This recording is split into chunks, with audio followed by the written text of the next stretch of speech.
اللہ کے رسول صلی اللہ علیہ وسلم نے ارشاد فرمایا کہ اللہ فرماتا ہے، حدیث قدسی ہے کہ کنت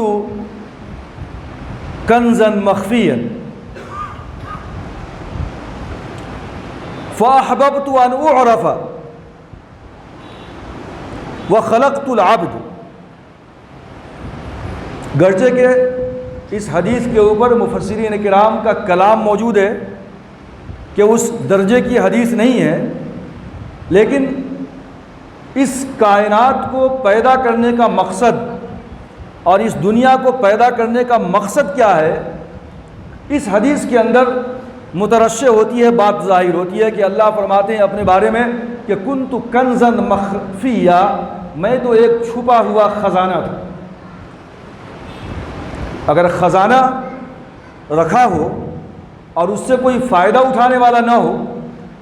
تو پھر اس خزانے کی قدر و قیمت کیا ہے، اس کی ویلیو نہیں ہے، اس کی کوئی اہمیت نہیں ہے.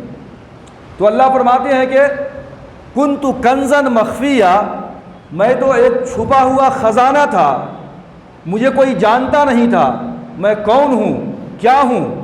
تو مجھے یہ احساس ہوا، میں نے فاحببت، تو اب میں نے اس بات کو پسند کیا کہ میں اپنے آپ کو لوگوں کے سامنے متعارف کرواؤں، میں ہوں کون، اللہ ہے کون. فاحببت ان اعرف، کہ میں نے سوچا، میں نے چاہا کہ میں اپنے آپ کا تعارف کرواؤں. کیا شکل ہو سکتی تھی؟ تو میں نے فخلقت العبد،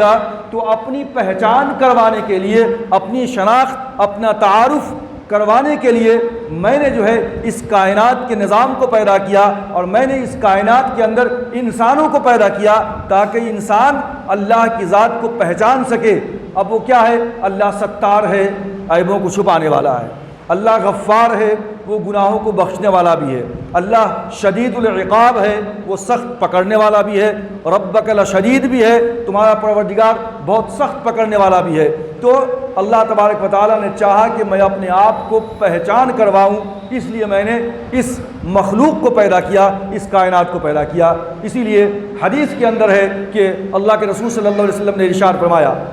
کہ اگر بندہ، اللہ فرماتے ہیں کہ اگر میرا بندہ گناہ نہ کرتا اور پھر گناہ کے بعد توبہ نہ کرتا تو میں اس مخلوق کی جگہ پہ کسی اور مخلوق کو پیدا کرتا، اس کو ہلاک کر دیتا، برباد کر دیتا. اس مخلوق کی جگہ پہ دوسری مخلوق کو پیدا کرتا جو گناہ بھی کرتی اور اللہ کی بارگاہ میں توبہ بھی کرتی، میں اسے معاف کر دیتا. تو اگر بندہ سے گناہ ہو جائے، خطا ہو جائے، غلطی ہو جائے اور پھر وہ اللہ کی بارگاہ میں معافی نہ مانگے تو اللہ تبارک و تعالی غفار ہے، ستار ہے. اس کی غفاریت کا، اس کی شان کریمی کا اور اس کی رحمت کا ظہور کیسے ہوگا؟ یہ تو بندہ گناہ کرنے کے بعد جب معافی مانگے گا، جب وہ اللہ معاف کر دے گا، جبھی تو پتہ چلے گا کہ کوئی خالق ہے، کوئی مالک ہے جو معاف کرنے والا بھی ہے، جو بندوں کے اوپر رحم کرنے والا بھی ہے. حدیث کے اندر بہت ہی بہترین ایگزامپل دیا گیا اس کا. جب کسی بات کو کہنے کے لیے الفاظ نہ ہوں تو اس کو سمجھانے کے لیے امثال سے کام لیا جاتا ہے، مثالوں سے کام لیا جاتا ہے، ایگزامپل سے کام لیا جاتا ہے. اللہ کے رسول صلی اللہ علیہ وسلم نے ارشاد فرمایا کہ ایک بندہ مومن جب اللہ کی بارگاہ میں توبہ کرتا ہے تو اللہ تبارک و تعالیٰ کو کتنی زیادہ خوشی ہوتی ہے. اس کا ایگزامپل دیا کہ ایک مسافر اپنے اونٹنی کے ساتھ کسی لقودق صحرا کے اندر اس کا گزر ہو رہا ہو، تھک گیا اور تھک کر کے کسی درخت کے سائے میں تھوڑی دیر کے لیے آرام کیا، اس کو اونگ لگ گئی اور اچانک جب نیند کھلی تو دیکھتا ہے کہ اس کی وہ اونٹنی غائب ہے اور اسی اونٹنی کے اوپر اس کا راحلہ بھی تھا، کھانے کا سامان بھی تھا، پینے کا سامان بھی تھا. اب جو ہے تلاش بسیار کے باوجود اس کو اس کی اونٹنی نہیں ملی، کوسوں دور ہے شہر سے، لقودق صحرا ہے، جنگل ہے. تو کیا ہوتا ہے؟ اب وہ مایوس ہو کر کے وہ درخت کے کنارے بیٹھ جاتا ہے اور اب سمجھتا ہے کہ میری موت کے علاوہ اور کوئی دوسرا چارہ تو ہے نہیں. لیکن اچانک پھر اس کو آنکھ کھلتی ہے تھوڑی دیر کے بعد تو دیکھتا ہے کہ اس کی اونٹنی وہ حاضر ہے، وہاں سامنے موجود ہے. جس پہ اس کا کھانا بھی ہے، اس کا پینا بھی ہے۔ اب گویا کہ ابھی تو موت سامنے تھی، وہ زندگی سے مایوس ہو چکا تھا، لیکن اچانک گویا کہ اس کو موت سے زندگی واپس مل گئی، تو اب وہ اتنا زیادہ خوش ہوتا ہے کہ وہ فرط مسرت میں اور کیا کرتا ہے، کیا کہتا ہے، وہ کہنا یہ چاہتا ہے کہ اللہ تو میرا رب ہے، میں تیرا بندہ ہوں، لیکن فرط مسرت میں اس کو بات سمجھ میں نہیں آئی اور زبان کی تیزی کی وجہ سے کہتا ہے کہ جو ہے یا اللہ، یعنی وہ کہتا ہے کہ انت عبدی، یا اللہ انت عبدی، اے اللہ تو میرا بندہ ہے، وانا ربک، اور میں تیرا رب ہوں۔ اللہ تبارک و تعالیٰ کو ہنسی آ جاتی ہے، اللہ کو خوشی ہوتی ہے، اس آدمی سے زیادہ خوشی ہوتی ہے کہ جس کی سواری مل گئی تھی، موت کے بعد دوبارہ زندگی مل گئی تھی۔ اللہ تبارک و تعالیٰ کو اس بندے سے بھی زیادہ خوشی ہوتی ہے جب ایک بندہ مومن اللہ کی بارگاہ میں توبہ کرتا ہے۔ ایک حدیث کے اندر ہے کہ ایک بندہ توبہ کرتا ہے، اس کے بعد اس کو شرمندگی ہوتی ہے اور پھر اس کو محسوس ہوتا ہے کہ مجھے اللہ کی بارگاہ میں معافی مانگنی چاہیے، تو وہ کہتا ہے کہ یا اللہ اذنبت فاغفر لی ذنبی، اے اللہ میں نے گناہ کیا ہے، میری خطا کو معاف فرما، تو ہی معاف کرنے والا ہے، تو ہی بخشنے والا ہے۔ اللہ تبارک و تعالیٰ کہتے ہیں کہ میرا بندہ جانتا ہے کہ اس کا ایک رب ہے جو اس کی خطاؤں کو معاف کر سکتا ہے،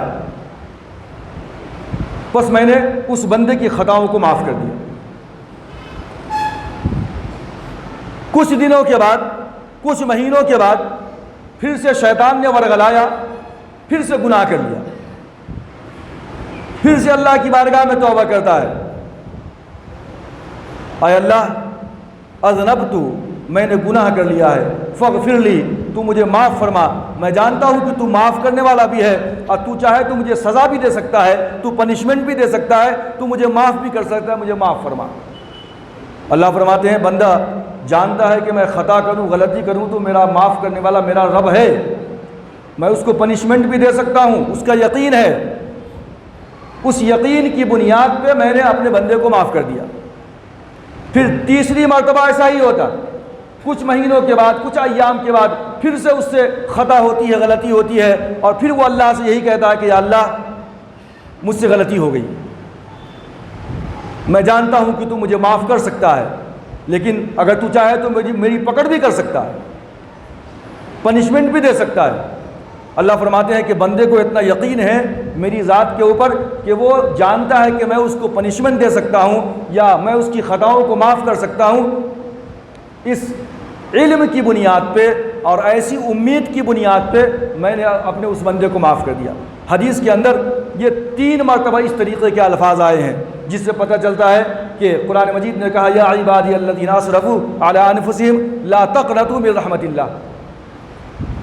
وہ میرے بندے جو تذبذب کے شکار ہیں کہ میرے گناہ اللہ کی بارگاہ میں معاف ہو سکتے یا نہیں ہو سکتے، تو اللہ تبارک و تعالیٰ نے ان کو تسلی دی ہے کہ مایوسی یہ جو ہے ابلیسیت، مایوسی کیا ہے؟ ابلیسیت ہے۔ ابلیس کس کو کہتے ہیں؟ مبلس، ابلیس جو سب سے زیادہ اللہ کی بارگاہ میں مایوس ہو چکا ہے کہ اب تو میں جہنمی ہوں ہی، میرا کچھ بننے والا نہیں ہے، اب میں کیا کروں، جتنے بھی ہو سکے لوگوں کو اپنے قریب کر کے بھٹکاؤں اور میں اپنا ساتھی بناؤں، بس یہی اس کی قد و کاوش ہوتی ہے۔ ورنہ ابلیس کا مطلب ہے کہ سب سے زیادہ مایوس، تو مایوسی